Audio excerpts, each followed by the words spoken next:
Penalty নিয়ে মারামারির দৃশ্য যেন পিএসজিতে কমন বিষয় ছিল। প্রথমে নেইমার এবং কাভানি, এরপর নেইমার এবং এমবাপ্পে। পিএসজির সর্বা হতে চেয়েছিলেন ফ্রান্সের এই ফুটবলার।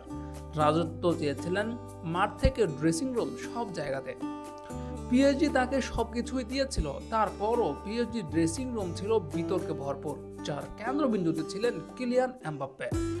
তবে সেই কিলিয়ান এমবাপ্পের সঙ্গে রিয়াল মাদ্রিদের কিলিয়ান এমবাপ্পের যেন অনেক বেশি পার্থক্য।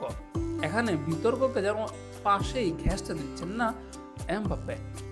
রিয়াল মাদ্রিদের নিয়মিত পেনাল্টি টেকার ভিনিসিয়াস জুনিয়র, কিলিয়ান এমবাপ্পে আসার পর সেখানে পরিবর্তন হবে কিনা, বা কিলিয়ান এমবাপ্পে এটা নিয়ে কিরকম প্রতিক্রিয়া দেখান, সেটাই ছিল প্রশ্ন।